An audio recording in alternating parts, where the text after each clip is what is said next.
Hey guys, and welcome to a GameXplain Roundtable discussion. I'm your host, Derek Bittner, and I'm joined once again by some of the biggest Sega fans I know to pick up where we left off yesterday. So let's talk more about the future of Sonic, Sega in general, and how they could obtain more interest in their other franchises. I'm sort of wondering, they're obviously not going to drop Sonic, is more where I was going with, that. No. I think, if they survived, quote-unquote, the Dark Age, this isn't really an issue, but I'm just more wondering how they're going to take Sonic from here, because during that quote-unquote Dark Age, Sega's solution with Sonic was just to try every dumb idea they could think of, let's give him a sword. What if he was on a hoverboard? Hey, my daughter likes werewolves. I forgot about that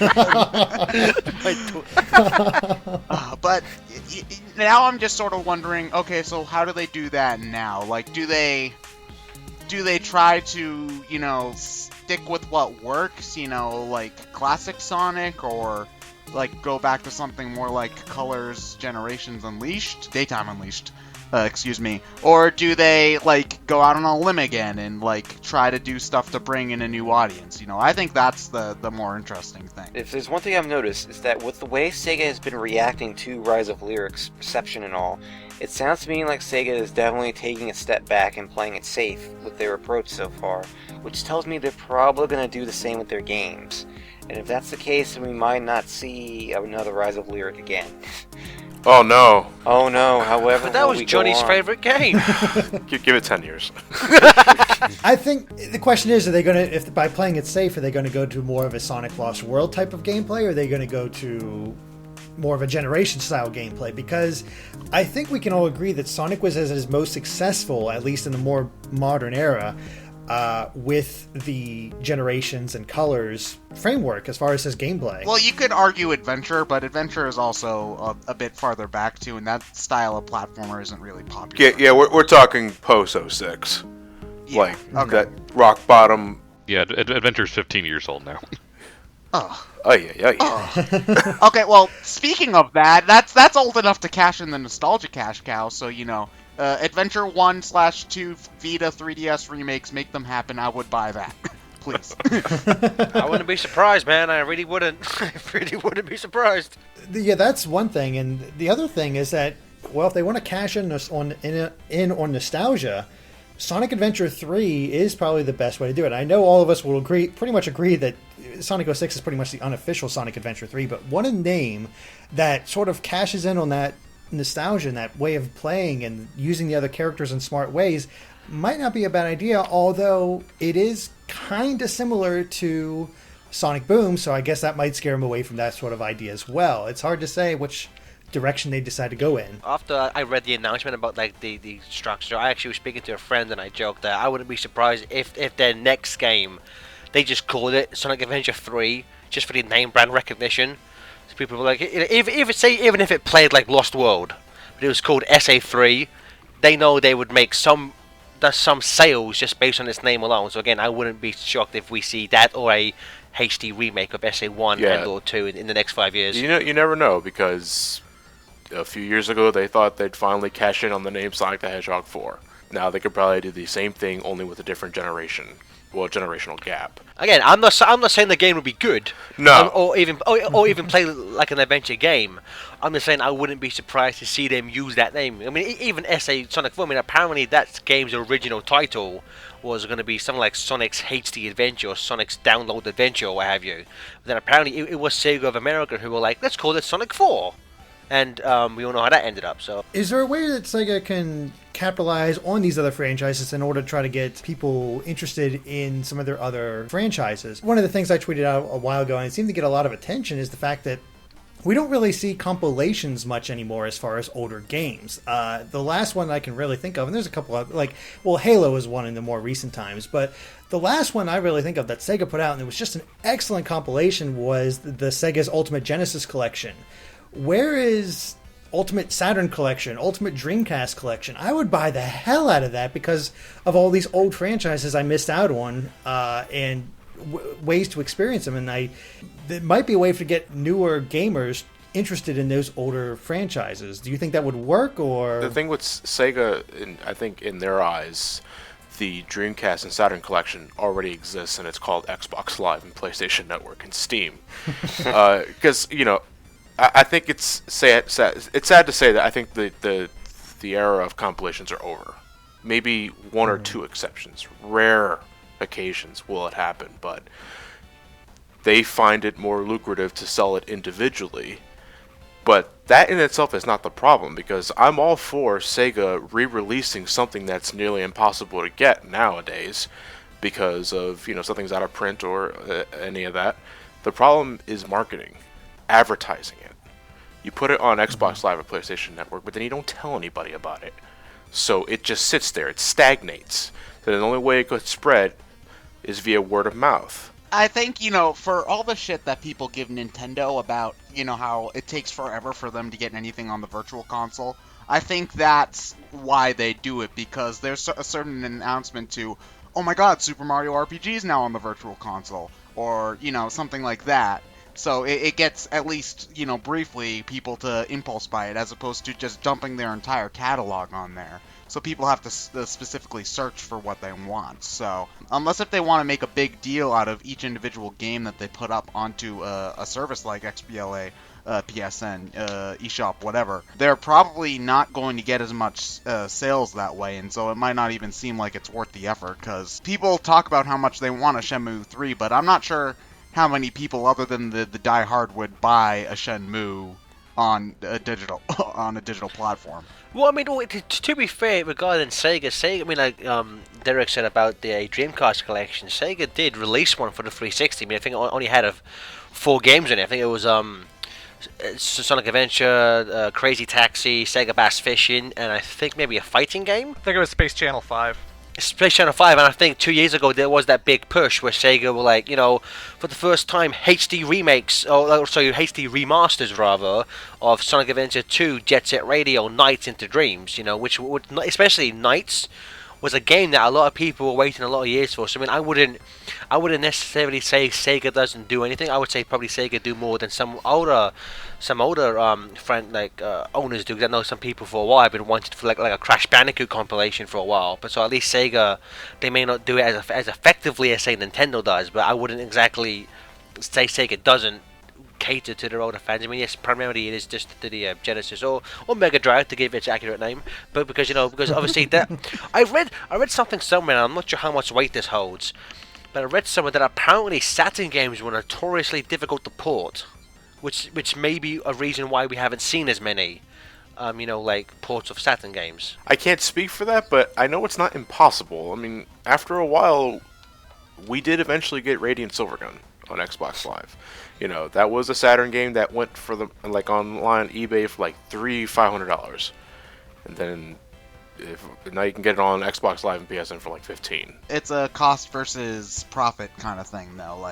The Saturn is notorious for having a really small library of games in the US, at the very least. I'm not sure about. I know Japan has a lot more. I'm not sure about Europe.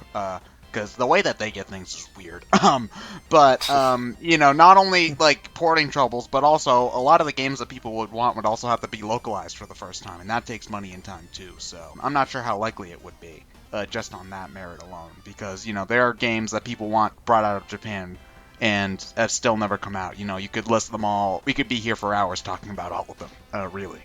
Well, guys, any final thoughts on this whole situation? I guess we'll just go down the row here. Let's start with Ryan. What's your whole take on this whole thing after almost 45 minutes of talking about it?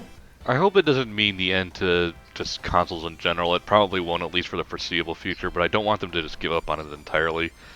So I hope it doesn't just become a smartphone device sort of thing, or just a straight up PC version of everything. Because I do I'm just generally a console gamer. I mean, I don't mobile game. I have a 3DS for my portable gaming, so that's just me. So it'll be interesting to see what Sega does the next few years. What about you, Ted? It's a complicated situation, I won't deny. The fact that so many people lost their jobs is, of course, upsetting.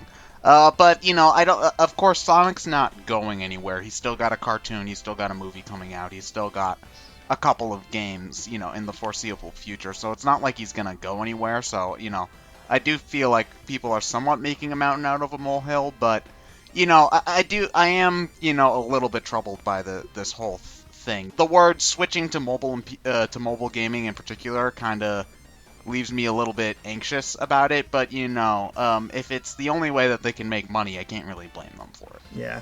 You, Johnny? Well, I just hope that in the future, Sega can make something out of this, honestly. The focus on PC and mobile, it's a stigma for a lot of people. I would say more for people in our age group and beyond, because we grew up on consoles. To a lot of us of our age, the mobile device is still alienating as something you play your games on. And then you visit your parents, and you realize, no way, people do play games on this thing, and on their iOS devices. It is the future of quick to play, free to play sort of games, and if Sega thinks that's best for business, then go right ahead. Now, in terms of like Sonic and all that, I just want a good game. It's that's so hard to. I just want a good game. I just want to play something that I can, not spend 15 minutes harping the shit out of, and telling people why they shouldn't play this, and then they buy it anyway, and they make the issue worse.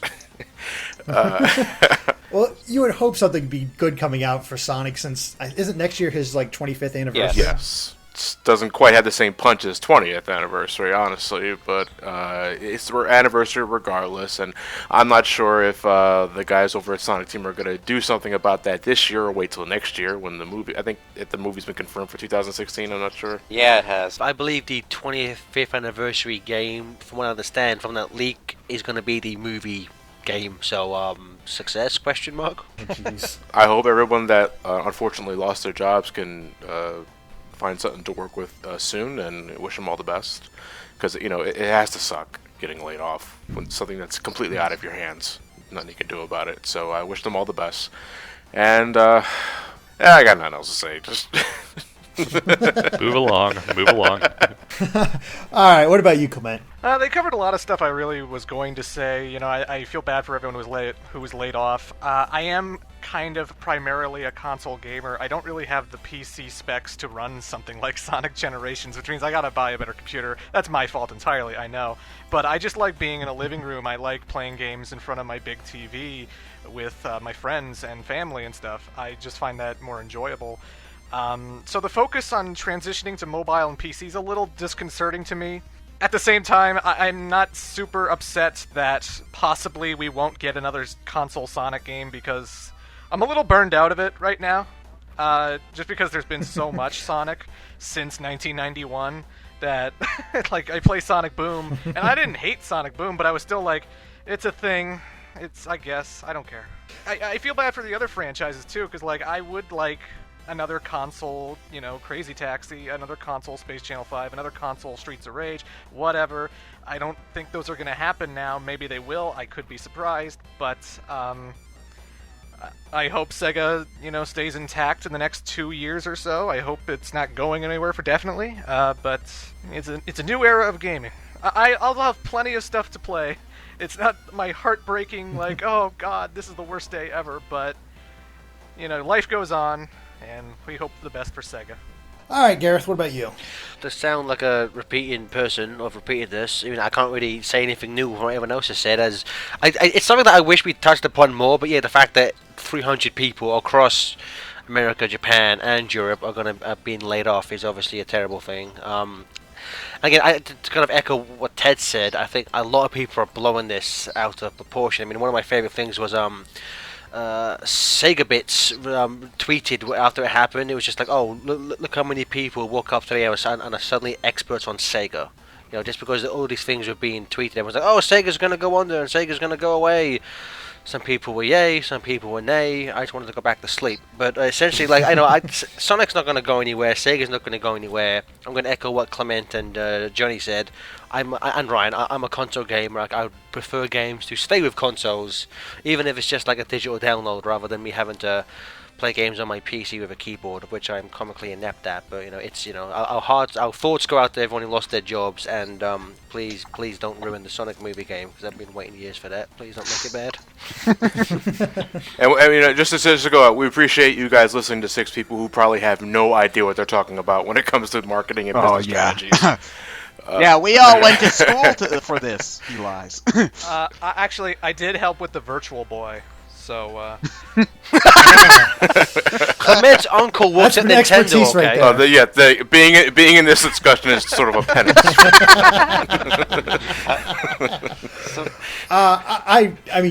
Go ahead, Donnie, before I say my thing. We have 6 people who don't know anything about business and anything like that, and then there's this one guy he didn't know anything about business and still doesn't, but only had to because articles and writing stuff. Yeah, you were very busy on TSSZ covering all this stuff as it was happening. I know you were just getting burnt out on all of it because there was just so much information constantly coming out about it. So I guess you probably have the best idea of how this is all going on, and it really does sound like you feel... I mean, you wrote an article as 10 reasons that Sonic and Sega are not dead. I mean, obviously you do not think this is going to happen. So, I mean, just elaborate a little bit. We'll send people to your article. Well, it's not so much that Sonic and Sega are doing great, and I don't think they're doing great, obviously, but they're not dead, and they're not a dying game. They're at this point where they're trying to keep them alive, obviously. They're trying to keep Sega of America alive more than anything. But the whole point, they're doing 2 things for this. One, they're putting their foot down. They're through playing around. I don't think Sonic Boom was the start of it, but I definitely think it was the straw that broke the camel's back. 2, they're not trying to kill off anything. They're just downsizing it a bit to save some money because, well, they're not getting much money from Sega of America. And Sega of Europe isn't really getting anywhere either, so that's why those 2 tended to... get the most of the focus, because they're just not getting anything going money-wise. But the thing is, though, is that Sega's subsidiaries are okay. Like I said, Creative Assembly, which do the Alien games, especially most recently Alien Isolation, Sports Interactive, which do the Football Manager games, they're all going to come out relatively unscathed, as they put it. Atlas... They didn't put out any official word that Atlas would be okay, but the thing is that Atlas isn't owned by Sega, purely. It's actually owned by Sega Sammy. It's sort of its own separate entity, separated from Sega. So although Atlas does stuff for Sega, they're not actually owned by Sega, per se. And they're stationed in Japan anyway, so they don't have anything to do with what's going on in America. So they're just fine. A lot of people think that...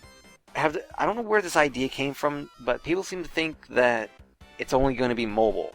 It's going to be PC too. And there are a few people that are saying it's going to be digital gaming as well. I don't know digital gaming. I didn't really see anything about that.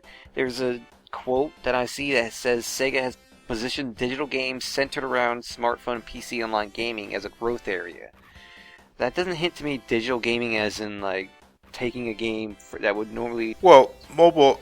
Sorry to interrupt you there, Donnie, but I think mobile and digital gaming kind of go hand in hand. It's sort of the same thing. The thing about these statements is that they're kind of difficult to really understand because they don't really... It's business speak. You need to say as little as possible in order to not talk yourself into a corner later. So, yeah, but it's not going to be just mobile like people are thinking. You're going to be able to get the game on PC. And then, of course, like I said, PC and mobile are Sega's strong points, so those are going to be the ones that they're going to focus on because that's where they sell on the most. So, they're focusing on what's working. Sega's not exactly in financial ruin.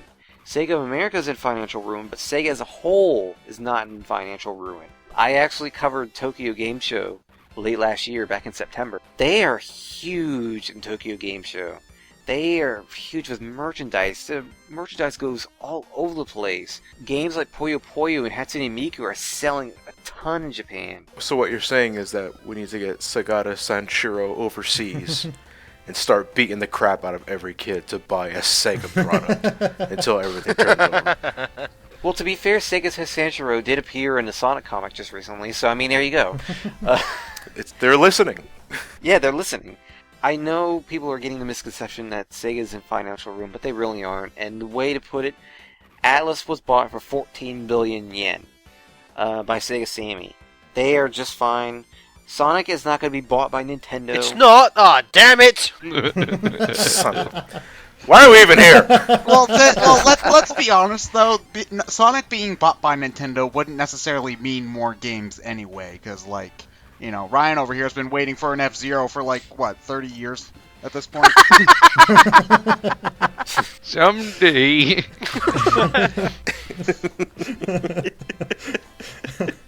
No, I completely agree with you there, Donnie. The point of this discussion is not really oh no, Sega's dead. It's, you know, what's going to happen to them. No, the Sega is just fine.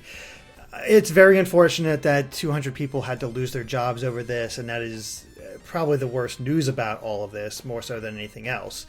But it's, as far as the future of Sega, I think the restructuring is a good thing because they can still grow from this point. Like, let's say the mobile games do very well, and they decide, okay, let's try this console thing once again. If they put some real effort into it and know what they want to do, they could come up with another big seller that might push them back towards consoles. But for them doing what they need to do right now, that's fine. In fact, I might even just check out Sonic Runners for the first time, because it's something different. It's done by the main team. I'm curious about it, so why not try it out? Because it is free. And Knuckles is playable. Exactly. Is it just me? Is it kind of weird to see their traditional designs after watching Sonic Boom for so long? I'll be honest with you, when they released the trailer on nothing but stock renders, I was like, oh yeah, Sonic has regular colored arms, not blue arms. My bad. Yeah, like the tagline for Sonic Runners should be "the bandages come off." Knuckles shrinks back to his normal form. Hashtag no more Boom. Thank God. He deflates. That'd be amazing. But yes, I think we're all in agreement here that Sega will be just fine. It's just going to be a little different going forward, and I think we can still see some consoles. I really do hope to see some of their other franchises get represented in some way. Hopefully digital games, because I think that's the best avenue for them. That's my real big hope for Sega as a whole, is just to see them not quite rely on Sega so much and see what they can do. So Sega should not rely on Sega, what you're saying? Did I say that? Yes, you did say that. Okay. Sega's terrible for Sega. No. Sega needs to rely on Nintendo, Derek. We've been over this. There's so much self-destructive behavior going on. Don't trust anybody, not even yourself.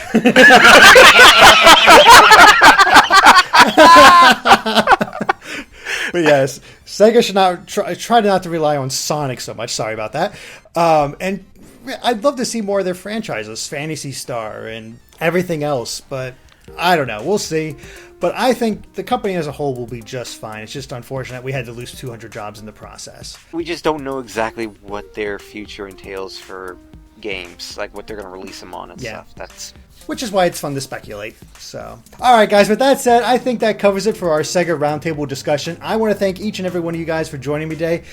Where can we find each of you at? Let's just go ahead and start with Ryan once again. You can find me, Ted, and Johnny all together at Brain Scratch Comms. Johnny, you have your own channel as well, I believe. Yes, I do. You can find my opinions on games I like to look at every once in a while at Some Call Me Johnny. Yeah, youtube.com/SomeCallMeJohnny and all that. You guys know where to find me. All right. Donnie? Well, there's Twitter. You can follow me at SSFNet21 if you want to get all the latest news and stuff. I tend to tweet random stuff on there, and apparently some people have an issue with hashtags and memes. Shut up, Donnie. Hashtag skip to the end, Donnie. Skip to the end. That's pretty much the primary sources. As well as the TSSZnews.com, I believe. Yeah, and my YouTube channel, Sonic Fan 921, I suppose. All right. Other than that, yeah. What about you, Gareth? You can normally find me crying in the corner. I'm failing that. I'm on the YouTubes. find the computer room, look for that, and you'll be horribly disappointed. In fact, don't look me up. Don't do it. Don't do it. I'll block you. If you look me up, I'll block you. Get out of here. Get out of here. Hey, what about you, Clement? I just have a small Let's Play channel, youtube.com/ClementJ642. My name is usually ClementJ64 on everything else, whether it's Twitter, Miiverse, etc. But on my YouTube channels too, because it was my second account, and I deleted the first one because I have no self-control. I like how Clement said he has a small YouTube channel. He has more subscribers than the rest of us combined. Yeah, he's breaking 100,000 all right, soon. Mr. Small. The great Clement, hashtag humble brag. I'm still a small Canadian boy in my mind. Alright, well, thank you guys for watching, and if you like this video, be sure to like us on Facebook and Twitter at GameXplain, and of course, stay tuned to GameXplain for more on Sega and other things gaming too. Until next time, guys, bye.